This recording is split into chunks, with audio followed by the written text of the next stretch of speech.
안녕하세요. 강신우의 교회음악 강의를 맡아 진행하는 강신우입니다. 교회력 10번째 성금요일과 사순절 찬송드립니다. 내가 살고 있는 뉴질랜드는 성금요일로부터 부활절 월요일까지가 긴 공휴일입니다.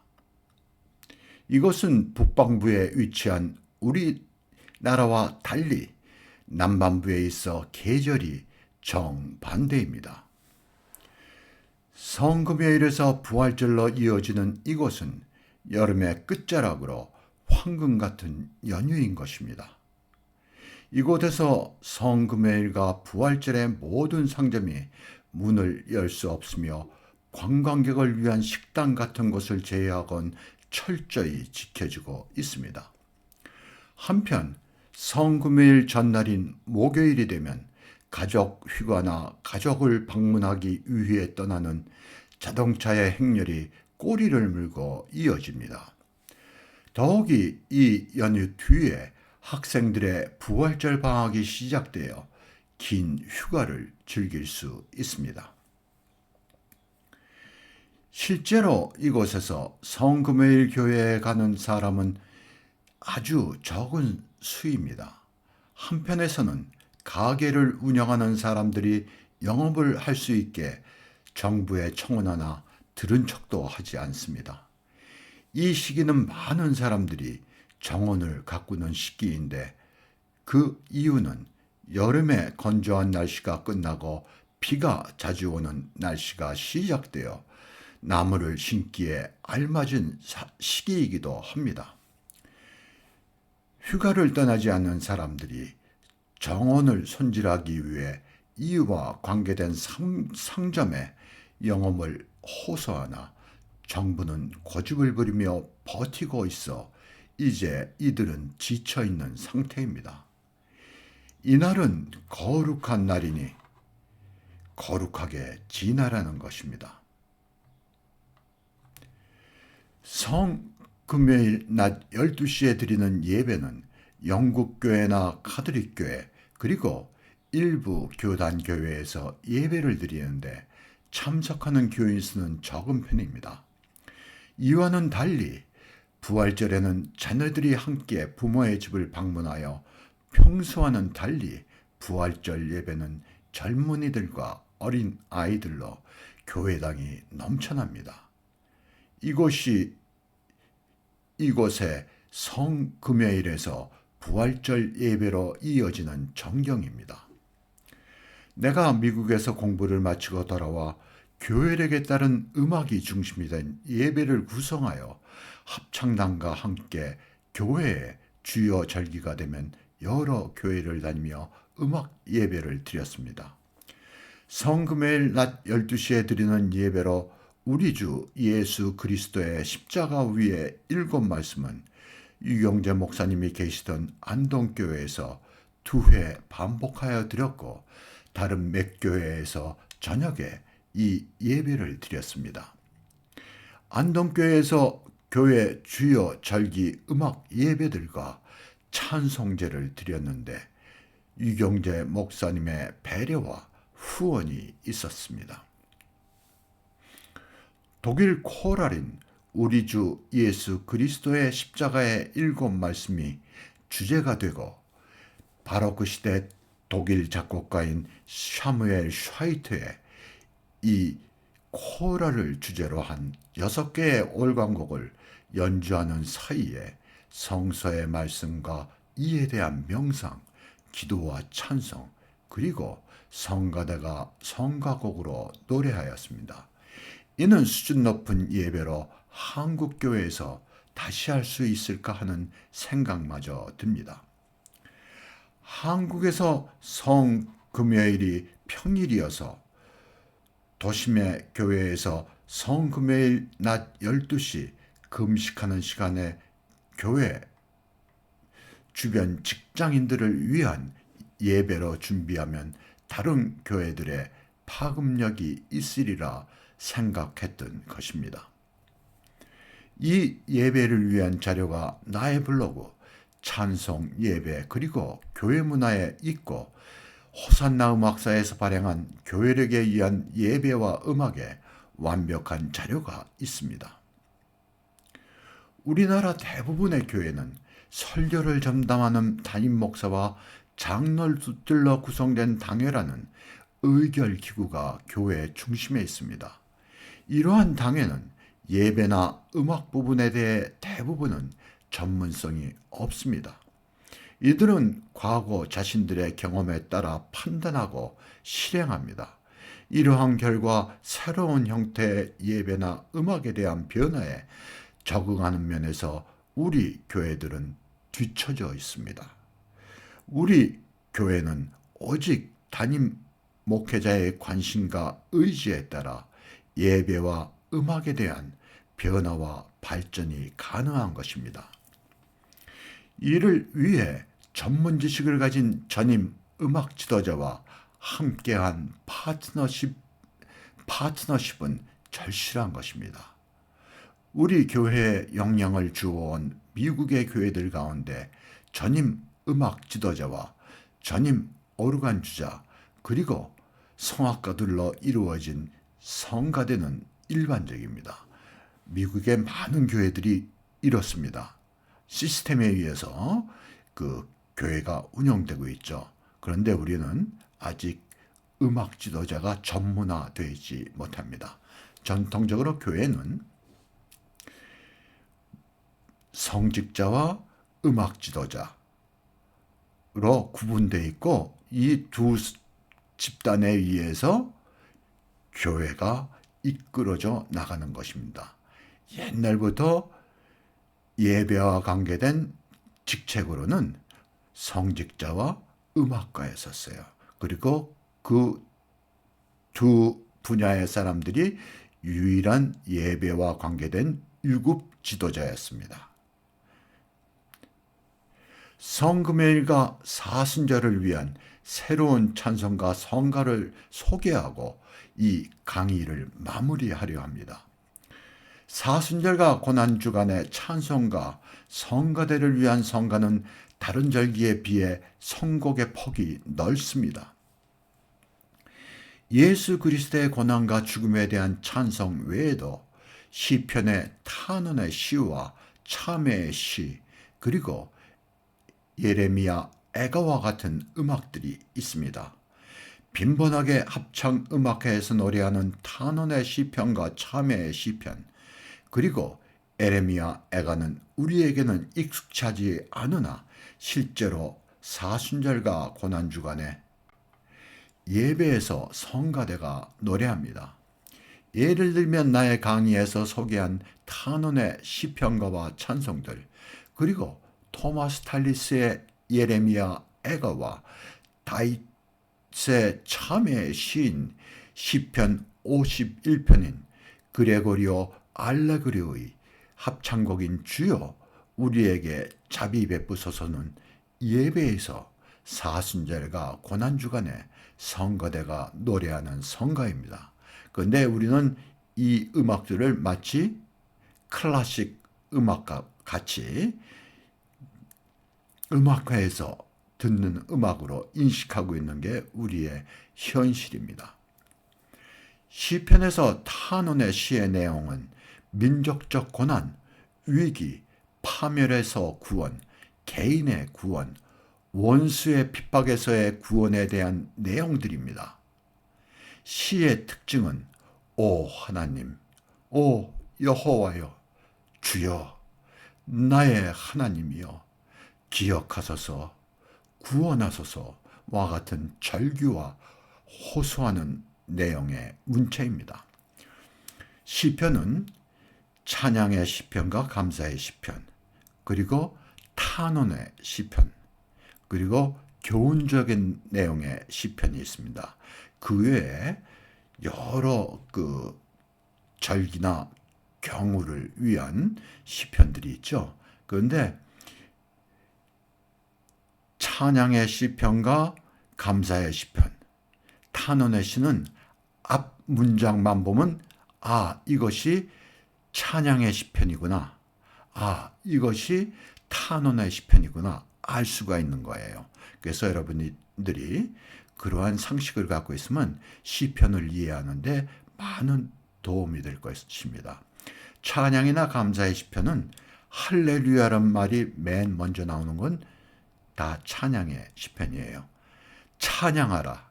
하나님을 찬양하라. 다 함께 노래하라. 이렇게 시작되는 시편은 모두가 찬양과 감사의 시편입니다. 그리고 여기서 소개한 것과 같이 오 하나님, 오 여호와여, 주여 나의 하나님이여 기억하소서 구원하소서, 이런 절규와 호소하는 내용의 문체로 되어 있는 시편은 다 탄원의 시입니다. 탄원의 시가 시편 가운데 적지 않은 수예요. 아주 많이 있습니다. 아래 시편 22편은 예수께서 십자가 위에서 고통 가운데 하나님께 외치신 말씀으로 안티폰 후렴구와 시편창, 앵그리칸 찬트가 함께한 변화 있는 곡조의 성가입니다. 이 곡은 내가 편집한 시편 22편입니다. 공동번역 성경 본문에 기초한 시편창의 안티폰, 후렴구와 함께 시편을 우리말 성서 원문 그대로 노래하는 것입니다. 우리는 우리말 시편의 본문이 아닌 번역된 가사에 익숙하여 이는 새로울 수도 있습니다. 한편 안티폰과 시편창, 앵그리칸 찬트가 함께한 변화 있는 곡조로 우리에게는 익숙치 않은 성가의 형태인 것입니다. 성가대를 위한 성가곡은 성서의 본문의 내용을 사용한 것이 대부분입니다. 성가대가 예배 시간에 노래하는 성가곡을 영어로는 anthem이라고 그러고 라틴어로는 모테트라고 합니다. 영국을 지배한 유럽에서는 이 성가곡을 다 모테트라고 해요. 그런데 이 성가곡은 대부분이 성서 본문에서 가져온 텍스트를 사용합니다. 앞서서도 얘기했지만 우리는 이러한 그 성가를 번역해서 노래했기 때문에 성서의 본문이라는 그 인식을 잘 하지 못해요. 많은 수가 성서의 본문에서 갖고 왔고 일부분 적은 수가 인간이 쓴 산문시 혹은 운율시의 성가곡이 있습니다. 영어 성경 가운데 킹 제임스 번역이 중심에 있으나 시편만은 커버데일의 번역 성경을 일반적으로 사용합니다. 그 이유는 커버데일의 번역 성경이 보다 시적인 문체이기 때문일 것입니다. 그 영국 그 기도서나 작곡가들이 그 시편을 선택할 때 커버데일의 시편을 선택해서 작곡해요.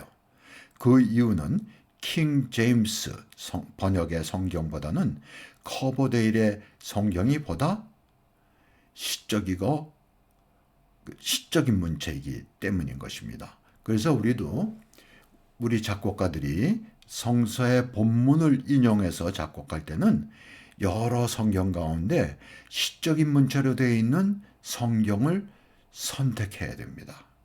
어떤 성경은 도저히 음악으로 작곡하기 불가능한 그런 텍스트도 있어요. 그러니까 그런 안목을 기르는 것이 참 중요할 것 같습니다.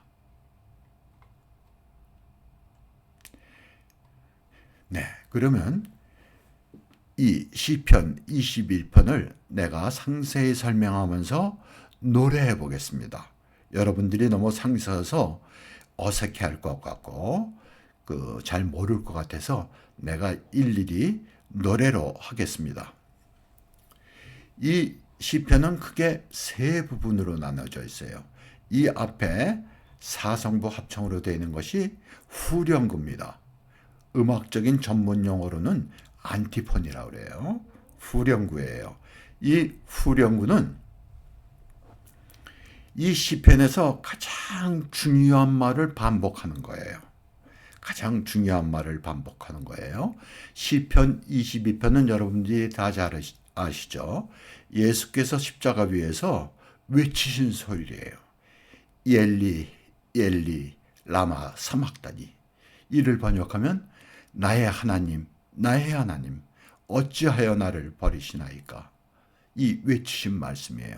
이 말씀이 이 시편에서 가장 중요하기 때문에 이 내용을 반복구, 후렴에 두어서 계속 반복하는 것입니다.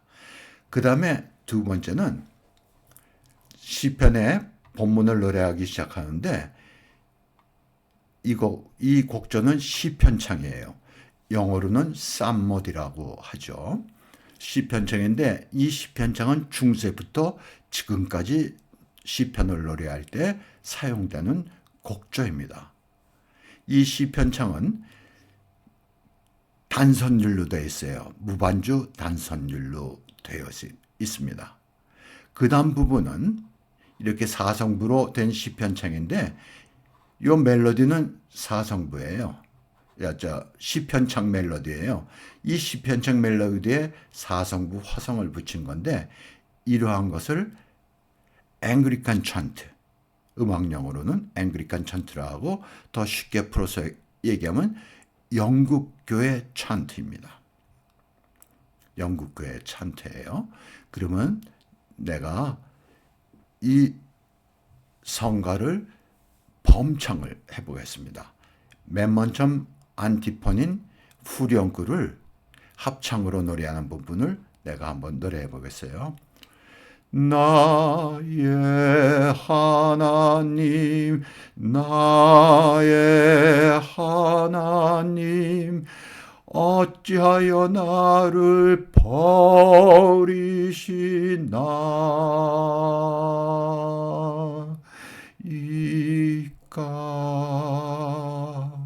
이렇게 합창으로 노래한 다음에 독창이나 남성 재창, 여성 재창으로 노래하면 되겠습니다. 나의 하나님 어찌하여 나를 버리십니까? 살려달라 울부짖는 소리 들리지도 않사옵니까? 나의 하나님 온종일 불러봐도 대답하나 없으시고 밤새도록 외쳐도 모르는 채 하십니까?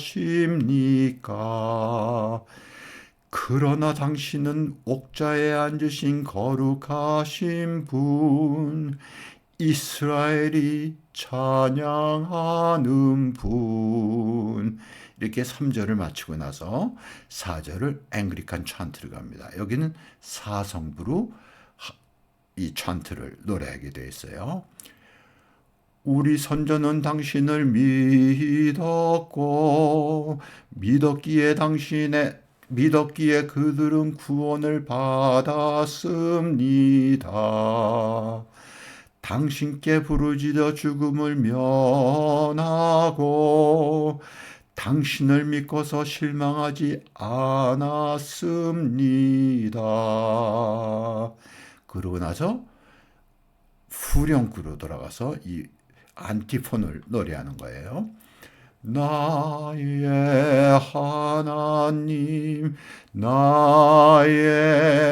하나님 어찌하여 나를 버리시나이까.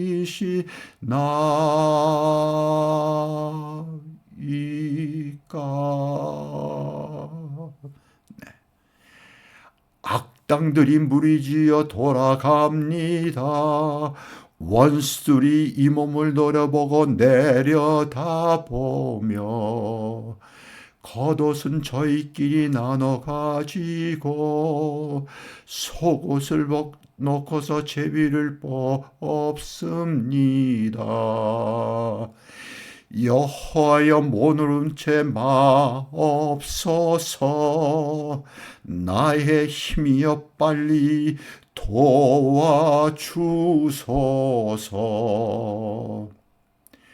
그 다음에 사성부 앵글리칸 찬트로 넘어가죠.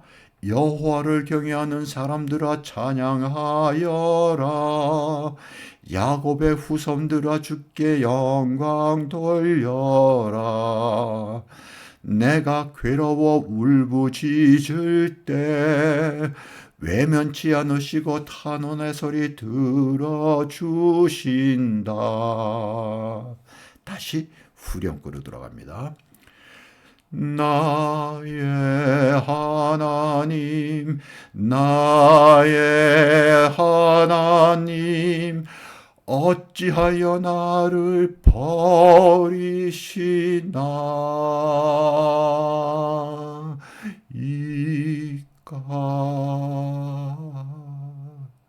네, 이렇게 해서 이 성가를 마치게 된 것입니다. 여러분들이 익숙치 않아서 선뜻 결정을 못 내릴 거예요. 익숙치 않으니까 도전을 해봐야 됩니다. 네, 여러분들 해보세요.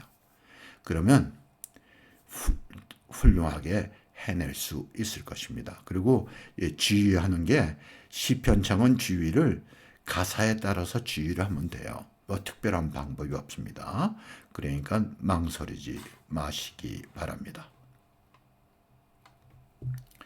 다음은 시편 130편의 의역 시편가입니다. 시편 가운데 가장 탄원의 시편 가운데 가장 대표적인 시편이 시편 130편이에요. 루터의 시편의 130편이 가장 유명하죠. 그런데 이 시편 130편을 가지고 수많은 사람들이 운율 시편으로 쓰거나 의역 시편가로 썼어요. 그래서 많은 시편가가 있습니다. 오늘은 영국의 베이커 목사의 시편 130편의 의역 시편가입니다. 이 시편가는 개편 찬송가에 있었던 찬송이에요. 이 찬송은 사순절 기간에 부르기에 알맞습니다. 왜 이렇게 좋은 찬송을 없애버렸는지 이해가 안 됩니다. 이 찬송시를 읽어보겠습니다. 나 깊은 곳에서 주 이름 부르며 그 보좌 앞에 엎드려 궁유를 빕니다. 큰 죄로 더럽힌 내 흉한 삶 속에서 내 흉한 삶에서 나 주를 불러 아뢰니 날 돌아보소서. 나 받은 수치와 두려움 속에서 밤새워 주를 부르며 목내어 옵니다. 큰 잡이 언제나 주께만 있어와 그 보좌 앞에 엎드려 궁유를 빕니다. 물론 사순절 경우 예배에서도 부르지만 여러분들이 어려움이 닥쳤을 때 그리고 나라가 어려울 때 이 찬송을 부르면 되는 것입니다. 그때 여러 사람들을 한데 모아놓고 함께 이런 찬송을 부르는 것입니다. 그 루터의 시편 130편도 루터가 어려울 때 주위의 교인들을 모아서 함께 이 시편을 노래하면서 힘을 얻었다고 그래요. 그런 아주 우리에게는 꼭 필요한 시편입니다. 나 깊은 곳에서 주 이름 부르며 그 보좌 앞에 엎드려 궁유를 빕니다. 다음에 소개할 찬송은 17세기 라틴 찬송을 베이커 목사가 영어로 번역한 주여 나의 간구를 들어주소서를 내가 우리말로 번역하였습니다. 이 찬송의 곡조는 영국 작곡가 올란도 기분스의 아름다운 찬송 곡조 Song 13입니다. 올란도 기분스는 영국을 대표하는 바로크 시대 때 음악가예요. 초기 바로크 시대 때 음악가입니다. 이 사람 뒤에 헨리 퍼셀이라는 유명한 작곡가가 나오죠. 그리고 바로크 시대를 마무리할 때는 핸델이 영국의 바로크 시대를 마무리하죠. 그래서 기본스, 헨리 퍼셀, 핸델 이 사람은 영국 바로크 시대의 대표적인 음악가들입니다. 그리고 올란도 기브스는 많은 찬송곡조를 썼어요. 40개가 넘는 것 같아요. 40개가 넘는 찬송곡조를 썼어요. 그런데 그 곡조들이 다 아름답습니다. 그래서 이 올란도 기본스가 40이 조금 넘어서 돌아가셨어요. 이분이 돌아가시고 나서 주위 사람들이 찬송가를 발행했어요.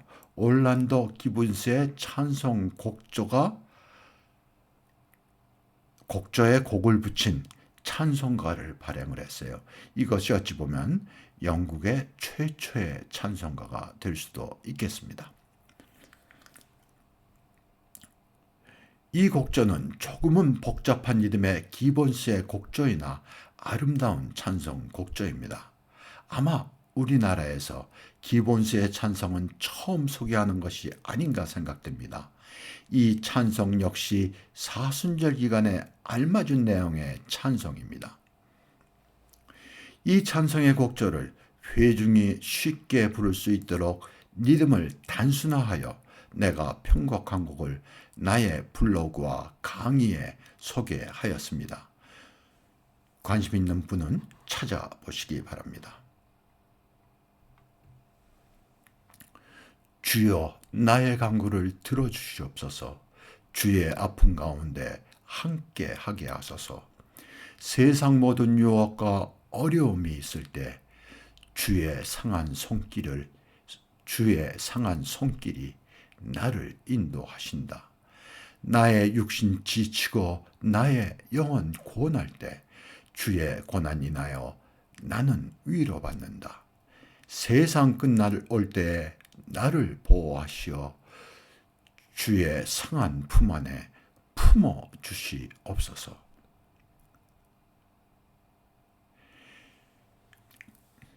이 찬송을 내가 범창을 해보겠습니다. 주여 나의 간구를 들어주시옵소서. 주의 아픔 가운데 함께 하게 하소서. 네, 그러면 성가대가 노래하는 이 노래를 들으면서 오늘 강의를 마치겠습니다. 이 성가대도 성금요일 날 이 찬송을 노래하고 있어요.